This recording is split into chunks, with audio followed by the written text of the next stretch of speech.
بالله من الشيطان الرجيم.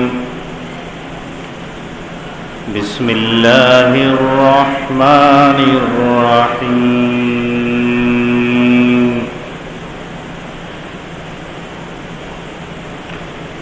ويسبح الرعد بحمده والملائكة من خيفته ويرسل الصواعق فيصيب بها من يشاء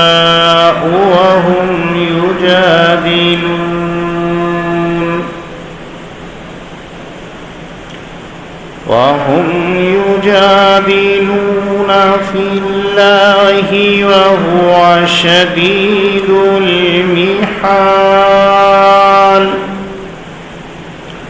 له دعوة الحق والذين يدعون من دونه لا يستجيبون لهم بشيء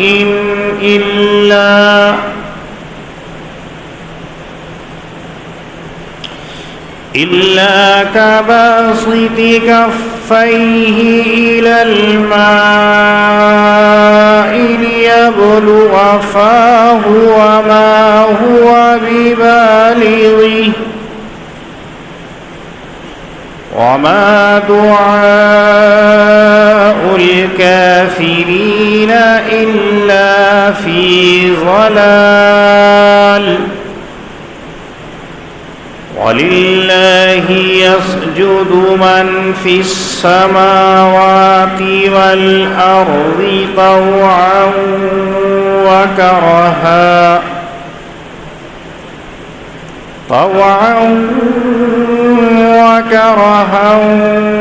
وظلالهم بالغدو والآصال. صدق اللہ العظیم.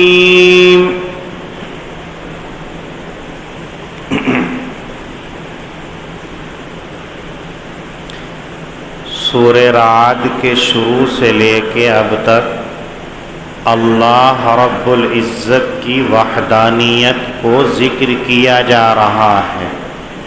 اللہ کی ذات ایک ہے، اللہ کے سوا کوئی پرستش کے لائق نہیں ہے. اللہ جو لائق پرستش ہے اس کی خوبیاں کتنی ہیں یہ تمام پیچھے ذکر کی ہیں کہ زمین و آسمان کو دیکھ لیجئے، زمین کے اندر پیداوار کو دیکھ لیجئے، آسمان کو بغیر عمد کے قائم دیکھ لیجئے، زمین کے اندر جو اشجار کو پیدا کیا ہے ان کے پھلوں کے اندر غور کر لیجئے.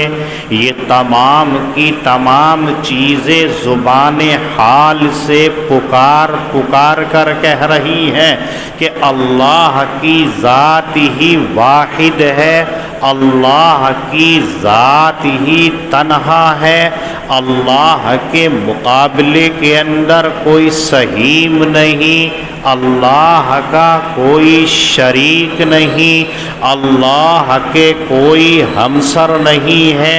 اس لیے وہ لوگ جو نبی اکرم صلی اللہ علیہ وسلم کے اوپر ایمان لے آئے ہیں ان کو ہمہ وقت اللہ کی عبادت کے اندر مشغول رہنا چاہیے. آیات ماقبل کے اندر اللہ کی تعریف کے سلسلے کے اندر قرآن کریم نے ذکر کیا تھا کہ اللہ کی ذات ایسی ہے کہ جو تمام چیزوں کو جانتی ہے. ماؤں کے رحموں کے اندر جو چیزیں ہیں اللہ ان کو بھی جانتا ہے، ان کے اندر کتنا حمل ہے یہ بھی جانتا ہے. کب اس کا وضع ہوگا یہ بھی جانتا ہے، اور اللہ کی ذات وہ ہے کہ تمہیں دنیا میں رہتے ہوئے آسمان کے اندر بجلی کڑک کو دکھاتا ہے، جس سے تمہیں کبھی تو خوشی محسوس ہوتی ہے اور کبھی آپ کو ڈر لگنے لگتا ہے، بھاری بھاری بادلوں کو پانی کے ساتھ میں گھماتا پھراتا ہے، جہاں چاہتا ہے برسا دیتا ہے۔ ایسی ذات لائق عبادت، ایسی ذات لائق پرستش، اور ایسی ہی ذات مسجود اور معبود بننے کے لائق ہے۔ اس لیے جو ایمان لائے، جنہوں نے کلمہ لا الہ الا اللہ کا اقرار کر لیا ہے، جن لوگوں نے نبی اکرم صلی اللہ علیہ وسلم کے ہاتھ کے اوپر ایمان قبول کر لیا ہے، اب ان کو یہ کام کرنا ہے کہ اللہ کی مرضی، اللہ کی منشا کے خلاف عمل نہیں کرنا، اس لیے کہ کائنات کا ہر ذرہ، کائنات کی ہر چیز اس کی عبادت کے اندر مشغول ہے۔ ایک جگہ اللہ نے فرمایا کُلٌّ قد علم صلاته وتسبیحہ، دنیا کے اندر جتنی چیزیں، چاہے وہ نباتات کے قبیل سے ہو، شجرات کے قبیل سے ہو، حجرات کے قبیل سے ہو، چاہے وہ سبزہ ہو، چاہے وہ درخت ہو، چاہے وہ پہاڑ ہو، تمام نے اللہ کی عبادت کی جو تسبیحات ہیں، جو ذکر و اذکار ہیں، ان کو یاد کر لیا اور اس کے اندر لگے رہتے ہیں۔ جبکہ درخت غیر مکلف ہے، نباتات غیر مکلف ہے، ایسے ہی پہاڑ غیر مکلف ہیں، لیکن اللہ نے ان کو جس عبادت کے اندر لگا دیا، جو وظیفہ ان کا متعین کر دیا، اس میں رتی برابر بھی کمی زیادتی نہیں کرتے ہیں، اور اس سے بڑھ کر کے سب سے اشرف اور سب سے افضل جو اللہ نے بنایا ہے وہ حضرت انسان کو بنایا ہے، کہ اس کو اللہ نے بنانے کے بعد میں یوں کہا ہے لَقَدْ خَلَقْنَا الْإِنسَانَ فِي أَحْسَنِ تَقْوِيمٍ، کہ ہم نے انسان کو تمام کائنات کے اندر بہترین سانچے میں ڈھال کر کے بنایا ہے۔ ایک جگہ کہا کہ ہم نے انسان کو اپنا خلیفہ، اپنا نائب بنایا ہے، ایک جگہ فرمایا ہم نے انسان کو اپنے خاص دست قدرت سے بنایا ہے، ایک جگہ فرمایا کہ انسان کو سب سے اشرف ترین مخلوق بنایا ہے، ایک جگہ کہا ہم نے انسان کو مکلف بنایا۔ دنیا کے اندر دو ہی مخلوق ایسی ہیں کہ جن کو اللہ نے اپنی عبادت، اپنی معرفت کے لیے پیدا کیا ہے، ان میں سے ایک جنات اور دوسرے انسان ہے، کہ جب انسان کو معرفت الہی کے لیے پیدا کیا گیا، جب انسان کو اللہ نے اپنی عبادت کے لیے دنیا کے اندر بھیجا، تو یہ انسان ان چیزوں سے سبق لے کہ جن کو مکلف نہیں بنایا۔ درختوں کو دیکھیے، نباتات کو، گھاس کو، سبزہ کو دیکھیے، پہاڑوں کو، درختوں کو دیکھیے کہ وہ عبادت کے اندر رتی برابر کمی نہیں کرتے ہیں، تو تمہیں تو مکلف بنایا ہے، تمہیں زیادہ عبادت کرنی چاہیے، تمہیں زیادہ اللہ کا حق ادا کرنا چاہیے، تمہیں ہمہ وقت اللہ کی معرفت کے اندر لگے رہنا چاہیے۔ اس آیت کریمہ کے اندر بھی اللہ کی وحدانیت کو اجاگر کرتے ہوئے یوں کہا وَيُسَبِّحُ الرَّعْدُ بِحَمْدِهِ وَالْمَلَائِكَةُ مِنْ خِيفَةٍ، کہ آپ دیکھتے ہیں آسمان کے اوپر بادل آتے ہیں، ہمارے عرف کے اندر، ہمارے محاورے کے اندر، ہماری زبانوں کے اندر جب بادل گرجتے ہیں تو ہم کہتے ہیں کہ بجلی کڑک رہی ہے، اور اسی کو عربی کے اندر رعد کے نام سے تعبیر کیا جاتا ہے۔ اور یہ جو گرجنا ہوتا ہے، بادلوں کی گڑگڑاہٹ جو ہوتی ہے، یہ کس وجہ سے ہوتی ہے کہ جب دو بادل آپس کے اندر ٹکراتے ہیں، جب دو بادل آپس کے اندر ملتے ہیں تو ملنے کی وجہ سے جو آواز ہوتی ہے یہ کڑک اور یہ گرج ہمیں سنائی دیتی ہے، یہ کہلاتی ہے رعد۔ اس رعد کے بارے میں اللہ فرما رہے ہیں یسبح الرعد بحمدی، یہ بادلوں کا کڑکڑانا، یہ بادلوں کا گرجنا، یہ بادلوں کی آوازیں بھی اللہ رب العزت کی خوبیاں بیان کرتی ہیں، اللہ کی تعریف کرتی ہیں، اللہ کی تسبیح پڑھتی ہیں۔ ہم تو یہ سمجھتے ہیں کہ آواز ہے، پتہ نہیں چل رہا ہے، لیکن قرآن کریم بتلا رہا ہے کہ یہ آواز بھی در حقیقت اللہ کی عبادت کی ہوتی ہے، اللہ کی معرفت کی ہوتی ہے۔ اللہ نے جو ذمہ داری ان کو سونپی ہے اس کے اندر وہ اللہ کی خوبیاں، اللہ کی حمد بیان کرتے ہیں۔ اس لیے انسان کو بھی چاہیے کہ تم تو اللہ کے نائب ہو، اللہ کے خلیفہ ہو، ہمہ وقت اللہ کی عبادت کرتے رہنا چاہیے۔ اور کچھ حضرات فرماتے ہیں کہ رعد جو ہے یہ ایک فرشتے کا نام ہے، وہ فرشتہ کہ جو آسمان کے اوپر بادلوں سے بارش برسانے کا کام کرتا ہے۔ اللہ نے تمام ملائکہ کی ڈیوٹی لگا رکھی ہے، اللہ نے تمام ملائکہ کی ذمہ داری سونپ رکھی ہے، تو ایک فرشتہ وہ ہوتا ہے جو بادلوں کے اوپر مامور ہے، متعین ہے، اس کا کام ہے کس علاقے کے اندر کتنی بارش برسانی ہے، آیا ہلکی ہلکی بارش برسانی ہے یا تیز بارش کرنی ہے، کہاں زیادہ کرنی ہے کہاں کم کرنی ہے، کہاں دھوپ اور بارش دونوں کا سنگم کرنا ہے، یہ ساری ذمہ داری اللہ نے اس رعد نامی فرشتے کو سونپ رکھی ہے۔ یہ فرشتہ بھی اپنی ذمہ داری کو ادا کرتے ہوئے اللہ کی حمد کرتا رہتا ہے۔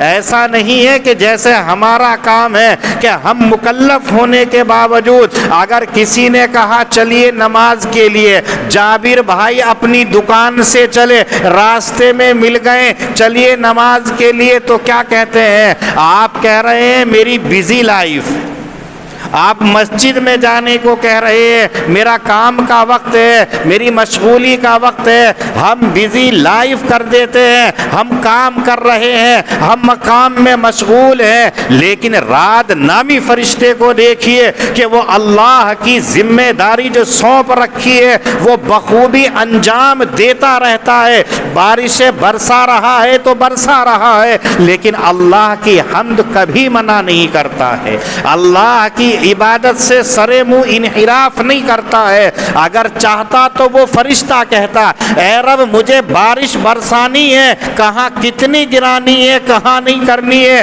اگر میں تیری عبادت میں لگ جاؤں تو اس کام سے میں غافل ہو سکتا ہوں، جہاں بارش کم برسانی تھی وہاں زیادہ برس سکتی ہے، جہاں پر زیادہ برسانی تھی وہاں بہت زیادہ برس سکتی ہے، اس لیے کہ میرا دھیان تو تیری معرفت تیری عبادت کے اندر لگا ہوا ہے۔ لیکن فرشتہ ایسا نہیں کہتا ہے، بلکہ اللہ کی تفویض کرتا، ذمہ داری کو بھی بحسن و خوبی انجام دیتا ہے اور اللہ کی حمد بھی کرتا ہے، اللہ کی تسبیح بھی پڑھتا ہے۔ تو اے انسان جو ملائکہ سے بھی افضل ہے، فرشتوں سے بھی افضل ہے، وہ کیسے یہ کہہ دیتا ہے کہ مجھے نماز کے لیے وقت نہیں ہے، مجھے اللہ کی عبادت کے لیے وقت نہیں ہے؟ یہ غفلت اور سستی ہماری جو ہے اللہ سے دور کر سکتی ہے۔ اس لیے اگر کوئی آپ کو نماز کی یاد دہانی کرا رہا ہے تو اس کا شکریہ ادا کرنا چاہیے کہ ہمارا بھولا ہوا سبق ہمیں یاد دلا رہا ہے، ہماری ذمہ داری جو ہم سے چوک رہی ہے وہ ہمیں یاد دلا رہا ہے، یہ ہماری عبادت ہونی چاہیے۔ اس فرشتے سے سبق لینا چاہیے۔ والملائکۃ من خیفتی، اور رعد فرشتے کے علاوہ جتنے اللہ نے ملائکہ اور فرشتے بنائے ہیں وہ تمام کے تمام اللہ کی حمد کرتے رہتے ہیں، اللہ کی عبادت کرتے رہتے ہیں۔ کس وجہ سے کرتے ہیں؟ من خیفتی، اللہ کے ڈر سے، اللہ کے خوف سے، اللہ کے غضب کو جانتے ہیں، اللہ کی پکڑ کو جانتے ہیں، وہ ڈرتے ہوئے اللہ کی عبادت کرتے ہیں۔ اور ایک انسان ہے جو اللہ سے اتنا نڈر، اتنا بے باک بنا ہوا ہے، اس کو پتہ نہیں کہ کب اس کی آنکھ بند ہو جائے، اس کو معلوم نہیں ہے کہ کب اس کی زندگی کی آخری وقت آ جائے، اس کو یہ پتہ نہیں کب دنیا اس سے چھوٹ جائے، لیکن اس کے باوجود وہ تغافل کا اتنا شکار، غفلت کے اندر اتنا پڑا ہے کہ عبادتوں سے دور، اللہ کی معرفت سے دور ہے۔ ان آیات سے اسے سبق لینا چاہیے کہ ملائکہ عبادت کے اندر لگے ہوئے ہیں اور آپ عبادت کے اندر نہیں لگے ہوئے ہیں۔ وَيُرْسِلُ الصَّوَائِقَ فَيُصِيبُ بِهَا مَن يَشَاءُ، اللہ کی ذات وہ ذات ہے جو کڑک بجلیوں کے اندر کڑک کو بھیجتا ہے۔ آپ دیکھتے ہیں کہ بجلی کے اندر چمک ہوتی ہے، آپ دیکھ رہے ہیں بادل ہے تو گرج کے ساتھ بجلی بھی چمکتی ہے اور کبھی ادھر کو بھاگتی ہے، کبھی ادھر کو بھاگتی ہے۔ یہ بلا وجہ نہیں ہے بلکہ اللہ کے حکم کے تابع ہے۔ اللہ جدھر کو بجلی کو بھیجتے کا حکم کرتے ہیں وہ بجلی ادھر جاتی ہے، اور پھر کبھی کبھی اللہ تعالیٰ اس بجلی کو بادلوں سے نکال کر زمین کے اوپر جس پر ڈالنا چاہتے ہیں ڈال دیتے ہیں۔ آپ نے سنا ہوگا فلاں علاقے کے اندر بادل پھٹا اور بجلی گری اور اس کی بھینسوں کو کھا گئی۔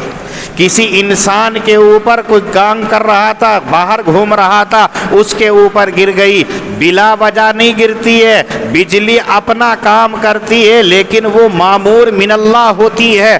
اللہ جس کے اوپر ڈالنا مقدر کرتے ہیں وہ بجلی آ کر کے اسی کے اوپر گر جاتی ہے، کسی دوسرے کے اوپر نہیں۔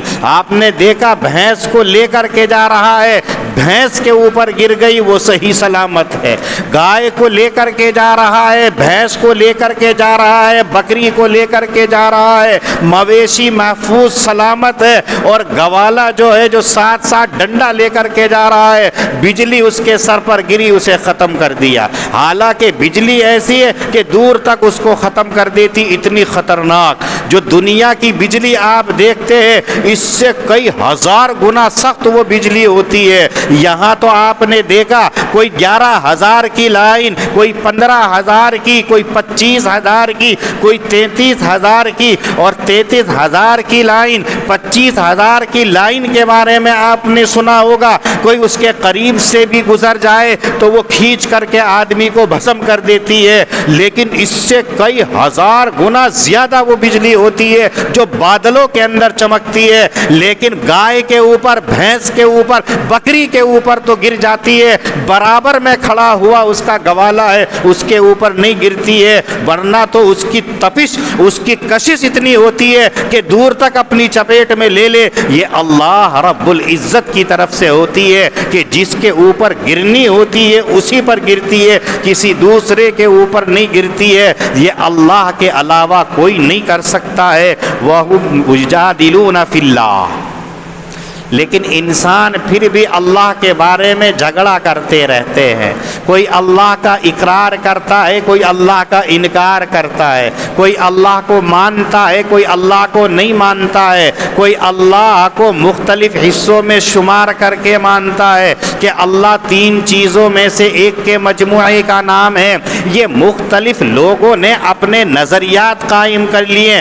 اللہ کے بارے میں ایک ہی نظریہ رکھنا چاہیے، وَهُوَ شَدِيدُ الْمِحَالِ، اور اللہ کی آن بڑی سخت ہے۔ محال کے معنی آتے ہیں طاقت کے، قدرت کے، تدبیر کے، حیلے کے، سختی کے۔ یہاں مطلب آیت کریمہ کا یہ ہے کہ اللہ کی قوت سپر پاور قوت ہے، اللہ کی طاقت سپر پاور طاقت ہے۔ اللہ کی طاقت کے مقابلے کے اندر یہ دنیا تو کیا، اس کے جیسے 80,000 عالم بھی کچھ حیثیت نہیں رکھتے ہیں۔ اللہ کی ذات ایسی ذات ہے۔ مزید ترقی کرتے ہوئے اگلی آیت کریمہ کے اندر اللہ فرماتے ہیں لَهُ دَعْوَةُ الْحَقِّ اللہ کا پکارنا ہی حق ہے. جو اللہ کو پکارتا ہے وہی سچا ہے، جو اللہ کو ندا لگاتا ہے وہی سچا ہے. والذین یدعون من دونہ لا یستجیبون لہم بشیء. آپ جانتے ہیں جس وقت حضرت نبی اکرم صلی اللہ علیہ وسلم نے لوگوں سے یوں کہا میں اللہ کا رسول ہوں، اللہ معبود ہے اور میں گواہی دیتا ہوں اشہد ان لا الہ الا اللہ و اشہد ان محمد رسول اللہ، کہ محمد اللہ کے رسول، میں اللہ کا رسول ہوں، اس کا بندہ ہوں، اللہ کے سوا کوئی الہ نہیں ہے. تو اس وقت کے اندر مکے کے لوگوں کے اندر جو چودھری تھے، سردار تھے، ایک بے چینی پیدا ہو گئی تھی، اضطرابی شکل پیدا ہو گئی تھی، ہلچل مچ گئی تھی ان لوگوں کے اندر جو 360 معبودان باطلہ کی پرستش کرنے والے تھے. کوئی لات کو پوجتا، کوئی ہبل کی عبادت کرتا، کوئی منات کو ماننے والا تھا، کوئی دیگر کو. غرض ہر ایک کا اپنا الگ الگ معبود تھے. ان 360 معبودوں کو ماننے والوں کے اندر ایک اللہ کے نبی صلی اللہ علیہ وسلم نے یوں کہا ہے اللہ احد اللہ صمد. تو ان کے اندر جو ہے بے چینی، بے کیفیت پیدا ہو چکی تھی، عجیب حرکتیں کر رہے تھے. اس وقت کے اندر اللہ رب العزت نے یوں کہا والذین یدعون من دونہ لا یستجیبون لہم بشیء. جو لات کی عبادت کرنے والے ہیں، منات اور عزا کی، ہبل کی عبادت کرنے والے ہیں، کاہے کی عبادت کرتے ہیں؟ وہ اپنے نفع نقصان کو بھی نہیں سمجھتے ہیں، نہ اپنے آپ کو نفع پہنچا سکتے ہیں، نہ اپنے آپ کو نقصان پہنچا سکتے ہیں.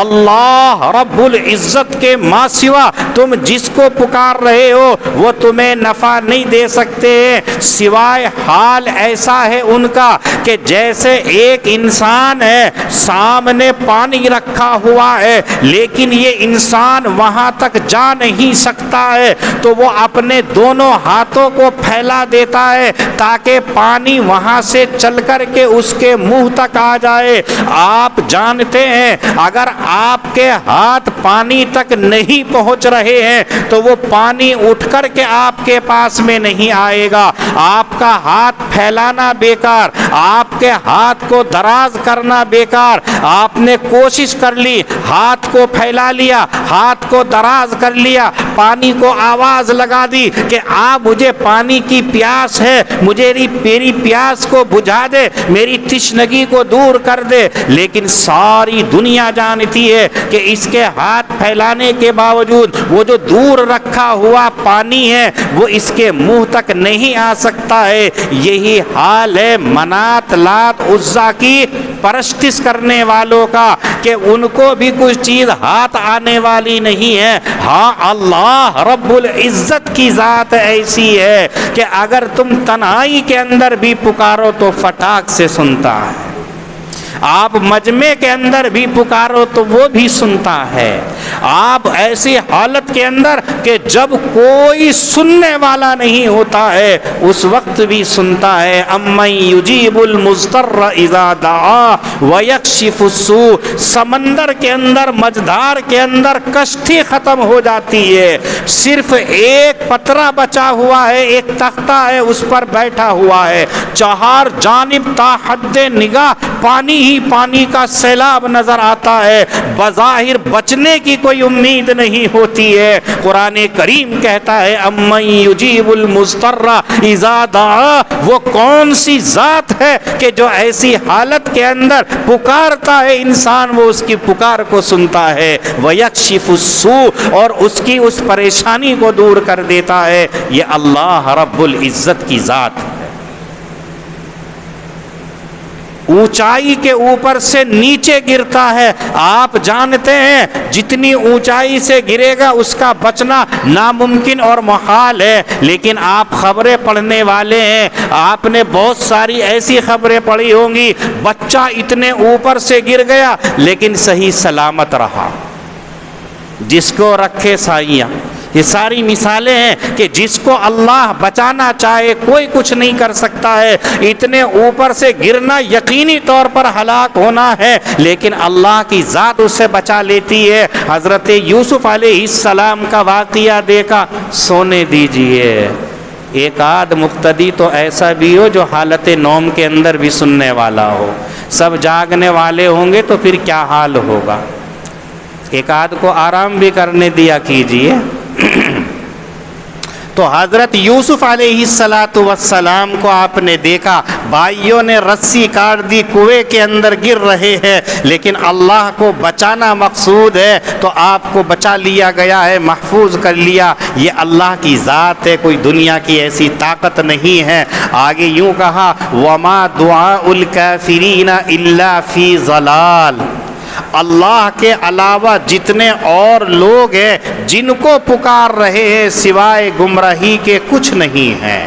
ہاں اللہ کو پکارتے ہیں تو وہ پکار کو سنتا ہے. وَلِلَّهِ يَسْجُدُ مَنْ فِي السَّمَاوَاتِ وَالْأَرْضِ طَوْعًا وَكَرْهًا. یہ آیت سجدہ ہے. آپ سب نے اس آیت کو سنا ہے, فارغ ہو کر کے یہ سجدہ کرنا آپ کے اوپر واجب ہو گیا. آیت سجدے کا حکم جس نے پڑھا اس پر بھی واجب, اور جس نے سن لیا اس کے اوپر بھی واجب ہے. جتنے مجمع کے اندر شریک ہیں یہاں سے فارغ ہو کر کے اس سجدے کو ضرور کر لینا, ایسا نہ ہو کہ چھوڑ دیا جائے.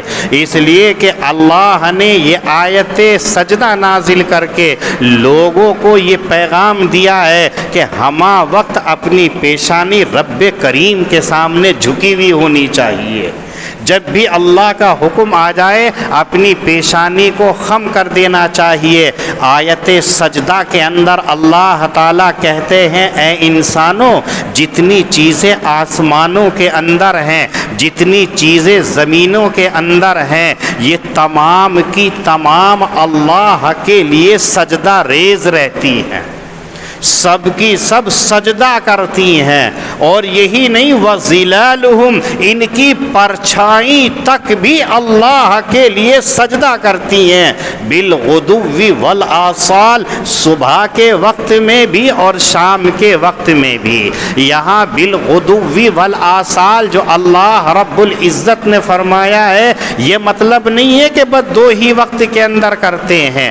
مطلب یہ ہے کہ یہ دونوں وقت ایسے ہیں کہ جہاں ملائکہ کی ڈیوٹیاں بدلتی ہیں. رات والے صبح کو اور صبح والے رات کو جو عدلتے بدلتے ہیں, یہ دو ہی وقت ہے. اب جو رات کو ملائکہ حفاظت کے لیے دنیا کے اندر آئے ہیں, انسانوں کے ساتھ میں حفظہ کی شکل کے اندر آئے ہیں, ان تمام کی ڈیوٹیاں شام کے وقت کے اندر عصر کے وقت کے اندر تبدیل ہے. تو عصر کی نماز کے اندر دونوں فرشتے, صبح والے بھی شام والے بھی موجود ہیں عبادت. اور جو رات بھر عبادت کر کے جاتے ہیں صبح کے لیے آنے والے ہوتے ہیں, وہ فجر کے وقت کے اندر فجر کی نماز میں شرکت کرتے ہیں. تو گویا ملائکہ کا سنگم اور اجتماع ہوتا ہے. اور یہ مطلب ہے کہ جب اول اور آخر صبح اور شام کے اندر یہ تمام کی تمام چیزیں عبادتیں کر رہی ہیں, تو مطلب یہ ہے کہ ہمہ وقت عبادت کر رہی ہیں. یہ مطلب نہیں ہے بس صبح کو کر لیا یا شام کو کر لیا. مطلب یہ ہے کہ یہ صبح سے لے کے شام تک, جیسے آپ نے ایک مزدور کو لا کر کے لگایا, آپ نے 8 بجے لگایا, 5 بجے چھٹی کی, تو آپ یہ کہتے ہیں کہ یہ بندہ وہ ہے جو صبح شام کام کرتا ہے. تو صبح شام کا مطلب یہ نہیں ہوتا کہ 5 منٹ کرا اور جا کر کے کمرے میں لیٹ گیا, پھر شام کو آیا 5 منٹ کام کیا کہ صبح کو بھی کر رہا ہے شام کو بھی کر رہا ہے. ایسا نہیں ہے، بلکہ مطلب یہ ہوتا ہے کہ یہ بندہ اپنی ذمہ داری سے غافل نہیں ہوتا ہے. صبح سے لے کے شام تک پورے وقت کے اندر یہ اپنے کام میں لگا ہوا ہے. یہی مطلب ہے بالغدو والآصال کا، کہ یہ تمام کی تمام چیزیں جو آسمانوں کے اندر ہیں، جو زمینوں کے اندر ہے، اور ان کی پرچھائیاں تک بھی اللہ کے لیے سجدہ کرتی رہتی ہیں. تو اے حضرت انسان، پہچان اپنے آپ کو، جس کو اللہ یوں کہہ رہے ہیں ما خلقت الجن والانس الا لیعبدون. ہم نے تمہیں دنیا کے اندر سونے کے لیے نہیں بھیجا ہے، ہم نے تمہیں دنیا کے کاروبار میں لگ کر کے عبادت سے غفلت کے لیے نہیں بھیجا ہے، ہم نے تمہیں دنیا میں لگ کر کے عبادت سے غفلت کے لیے نہیں بھیجا ہے، ہم نے تمہیں بھیجا ہے معرفت الہی کے لیے. اور معرفت ہر چیزوں کے اندر ہوتی ہے، خالی نماز میں معرفت نہیں ہے، خالی روزے میں معرفت نہیں ہے، بلکہ ہر چیز کے اندر معرفت ہے. قرآن کریم کہتا ہے آپ اپنی ذات کے اندر غور کرو تو معرفت الہی نظر آئے گی. آپ جو ہے ہواؤں کے اوپر غور کرو تو معرفت الہی نظر آئے گی. وہی درخت ہوتا ہے، وہی ہوا چلتی ہے، وہی موسم ہوتا ہے، وہی تمام آب و ہوا ہوتی ہے. لیکن اگر ہوا جو ہے پوروا سے پچھوا کو چل رہی ہے تو آپ کی کیفیت کیا ہوتی ہے، اور پچھم سے پورب کو چل رہی ہے تو آپ کی کیا کیفیت ہوتی ہے. وہی درخت ہے، وہی پتے ہیں، وہی شہر ہے، وہی سارا علاقہ ہے، لیکن ہوا کے عدلنے بدلنے سے آپ کی کیفیت کہ ایک ہوا وہ ہوتی ہے جو آپ کے پسینے کو ختم کر کے ٹھنڈک اور راحت پہنچاتی ہے، اور وہی ہوا ہوتی ہے کہ جب بدل جاتی ہے تو آپ کے پسینے کو سکانا تو کیا، آپ کے اندر پسیو کو اور لے آتی ہے، آپ کی گرمی کے اندر اضافہ کر دیتی ہے. یہ اللہ رب العزت ہی کا تو کرشمہ، اللہ رب العزت ہی کا تو کام ہے کہ اللہ یہ سارے کام کر رہے ہیں. ساری چیزیں اللہ نے متعین کر دی، یہ سب چیزیں اللہ کے لیے سجدہ کر رہی ہیں. تو اے بندے، تو اللہ کی عبادت کیوں نہیں کر رہا ہے؟